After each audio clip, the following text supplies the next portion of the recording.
दोस्तों, आप सभी का स्वागत है मेरे YouTube चैनल पे। दोस्तों, आज हम जिस व्यक्ति के बारे में बात करेंगे वो शख्स नहीं, एक शख्सियत है जिनके बारे में कुछ कहना सूरज को दिया दिखाने के बराबर है। जी हाँ दोस्तों, आज हम जिस व्यक्ति के बारे में बात कर रहे हैं उनका मूल नाम रजनीश है और जिन्हें हम ओशो के नाम से जानते हैं, और इन्हें क्रमशः भगवान श्री रजनीश, ओशो रजनीश या केवल रजनीश के नाम से भी जाना जाता है। ओशो जी महाराज एक भारतीय विचारक, धर्म गुरु और रजनीश आंदोलन के प्रणेता थे। अपने संपूर्ण जीवन काल में आचार्य रजनीश को एक विवादास्पद, रहस्यदर्शी गुरु और आध्यात्मिक शिक्षक के रूप में देखा गया है। वे धार्मिक रूढ़िवादिता के बहुत कठोर आलोचक थे, जिसकी वजह से वह बहुत ही जल्दी विवादित हो गए और ताउम्र विवादित रहे। विवादों से इनका सामना चोली दामन का था। 60 के दशक में इन्होंने पूरे भारत में एक सार्वजनिक वक्ता के रूप में यात्रा की और वे समाजवाद, महात्मा गांधी, हिंदू धार्मिक रूढ़िवाद के प्रखर आलोचक रहे। उन्होंने मानव कामुकता के प्रति एक ज्यादा खुले रवैया की वकालत की, जिसके कारण वे भारत तथा पश्चिम देशों में भी आलोचना के पात्र रहे। हालांकि बाद में उनका यह दृष्टिकोण अधिक स्वीकार्य हो गया। चंद्रमोहन ओशो महाराज जी का जन्म भारत के मध्य प्रदेश राज्य के रायसेन शहर के कुचवाड़ा गांव में हुआ था। ओशो शब्द की मूल उत्पत्ति के संबंध में कई धारणाएं हैं।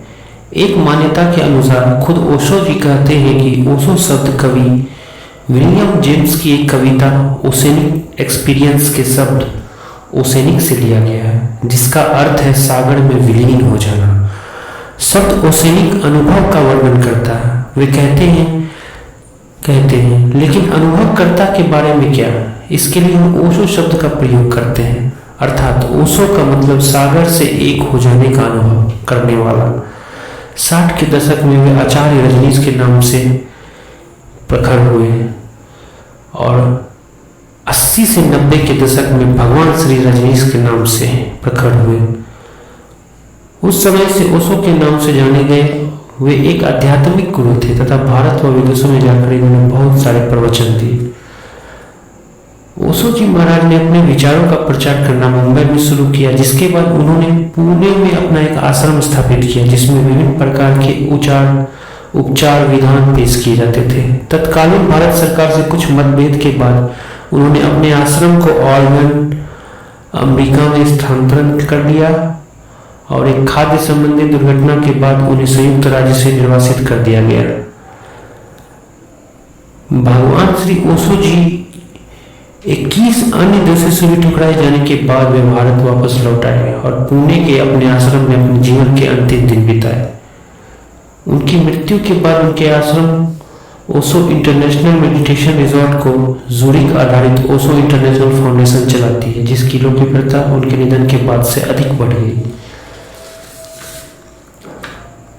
ओशो महाराज जी का मूल नाम चंद्रमोहन जैन था। वे अपने पिता की 11वीं संतानों में सबसे बड़े थे। उनका जन्म मध्य प्रदेश में रायसेन जिले के अंतर्गत आने वाले कुचवाड़ा गांव में हुआ था।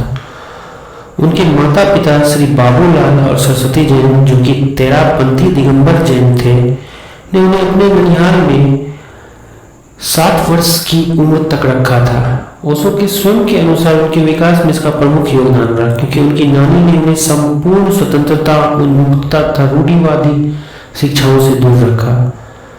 जब वे 9 वर्ष के थे तब उनके नाना का निधन हो गया और वे गारवाड़ा अपने माता पिता के साथ रहने चले गए। रजनीश बचपन से ही गंभीर व सरल स्वभाव के थे। वे शासकीय आदर्श उच्चतर माध्यमिक विद्यालय में पढ़ा करते थे। विद्यालय काल में रजनीश बगावती सोच के व्यक्तित्व हुआ करते थे, जिसे परंपरागत तरीके से नहीं पाते थे। किशोरावस्था तक आते आते रजनीश नास्तिक बन चुके थे। उन्हें ईश्वर और आस्तिकता में जरा भी विश्वास नहीं था। अपने विद्यार्थी काल में उन्होंने एक कुशल वक्ता और तर्कवादी के रूप में अपनी पहचान बना ली थी। किशोरावस्था में वे आजाद हिंद फौज और राष्ट्रीय स्वयंसेवक संघ में भी क्षणिक काल के लिए शामिल हुए थे। वर्ष 1957 में दर्शन शास्त्र के प्राध्यापक के तौर पर रजनीश रायपुर विश्वविद्यालय से जुड़े, लेकिन उनके गैर परंपरागत धारणाओं और जीवन यापन करने के तरीकों को छात्रों के नैतिक आचरण के लिए घातक समझते हुए विश्वविद्यालय के कुलपति ने उनका स्थानांतरण कर दिया। अगले ही वर्ष वे दर्शन शास्त्र के प्राध्यापक के रूप में जबलपुर विश्वविद्यालय में शामिल हुए और इस दौरान भारत के कोने कोने में जाकर उन्होंने गांधीवाद और समाजवाद पर भाषण दिया। अब तक वह आचार्य रजनीश के नाम से अपनी पहचान स्थापित कर चुके थे। वे दर्शन शास्त्र के अध्यापक थे। उनके द्वारा समाजवाद, महात्मा गांधी की विचारधारा तथा संस्थागत धर्म पर की गई आलोचनाओं ने उन्हें विवादास्पद बना दिया। वे मानव कामुकता के प्रति स्वतंत्र दृष्टिकोण के भी हिमायती थे, जिसकी वजह से उन्हें कई भारतीय और फिर विदेशी पत्रिकाओं में सेक्स गुरु के नाम से भी संबोधित किया गया। ओशो कुछ समय के लिए मुंबई में रुके और उन्होंने अपने शिष्यों को नव संन्यास में दीक्षित किया और आध्यात्मिक मार्गदर्शक की तरह कार्य प्रारंभ किया। उनके विचारों के अनुसार अपनी देशनाओं में वे संपूर्ण विश्व के रहस्यवादी, दार्शनिक और धार्मिक विचारधाराओं को नवीन अर्थ दिया करते थे। पुणे आने के बाद उन्होंने अपने आश्रम की स्थापना की, जिसके बाद विदेशियों की संख्या बढ़ने लगी, जिसे आज ओशो इंटरनेशनल मेडिटेशन रिजॉर्ट के नाम से जाना जाता है। तत्कालीन जनता पार्टी सरकार के साथ मतभेद के बाद ओशो अमेरिका चले गए और वहां ओरेगॉन संयुक्त राज्य की वास्को काउंटी में रजनीशपुरम की स्थापना की। इस आश्रम में सामूहिक फूड पॉइजनिंग की घटना के बाद उन्हें संयुक्त राष्ट्र से निर्वासित कर दिया गया। ओशो की मृत्यु 19 जनवरी 1990 को हो गया। पुणे भारत में हुई उनकी मृत्यु। मौत का आधिकारिक कारण हृदय गति रुकना था, लेकिन उनके कमियन द्वारा जारी एक बयान में कहा गया है कि अमेरिकी जेलों में कथित जहर देने के बाद शरीर में रहना नरक बन गया था, इसलिए उनकी मृत्यु हो गई। उनकी रात को पुणे के आश्रम में लाओ त्जू हाउस में उनके नवनिर्मित बेडरूम में रखा गया था।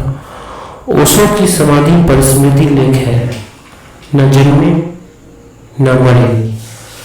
सिर्फ 11 दिसंबर 1931 और 19 जनवरी 1990 के बीच इस ग्रह पृथ्वी का दौरा किया। ओशो की मौत अभी एक रहस्य बनी हुई है और जनवरी 2019 में द कुंट के एक लेख में कुछ प्रमुख प्रश्न पूछे गए, जैसे क्या ओशो की हत्या पैसे के लिए की गई थी? क्या उनकी वसीयत नकली है? क्या विदेशी भारत के खजाने को लूट रहे हैं? ओशो जैसा व्यक्तित्व पूरी दुनिया में कहीं नहीं मिल सकता। उनकी दूरदृष्टि जो उस जमाने में गलत लगती थी, आज वह 100% सही हो रही है। यह भारत देश का अहोभाग्य या दुर्भाग्य रहा है कि उन्हें उनके जैसा व्यक्ति इस भारत में हुआ, लेकिन जो सम्मान के हकदार हुए थे उन्हें कभी नहीं मिला, क्योंकि मानव पे जो उन्होंने बोला है वो बड़ा अनूठा है, क्योंकि उनकी बातों ने पूरी मानवता को सही रास्ते पे चलने की संदेश दिया है। लेकिन बुद्धिजीव वर्ग उनको तनिक में सही न लग रहे थे, क्योंकि उनकी तथाकथित दुकान बंद हो रही थी जो उन्होंने धर्म के नाम पर चला रखी थी। यह पूरी दुनिया में हो रहा था, जिससे धर्म के ठेकेदारों को अच्छा नहीं लगा। क्या दुनिया में सच बोलना इतना कठिन होना चाहिए जैसा साहस ओशो ने किया? शायद ही किसी ने पूरे विश्व में किया है। और पूरी दुनिया को प्रेम और आनंद का पाठ उन्होंने पढ़ाने की कोशिश की। जीवन को जीवंत कैसे रखा जा सकता है, मानवता के लिए क्या सबसे जरूरी है, उन्होंने बड़ी ही सरल भाषा स्पष्ट समझाया है कि जिससे हमें और पूरी दुनिया को सीख लेना चाहिए, जिससे मानवता गलत हाथों में जाने से बचे। दोस्तों, अगर आपको ये वीडियो पसंद आया हो तो चैनल को सब्सक्राइब करके मुझे सपोर्ट करें और इस वीडियो को ज़्यादा से ज़्यादा लाइक करें और शेयर करें। धन्यवाद दोस्तों।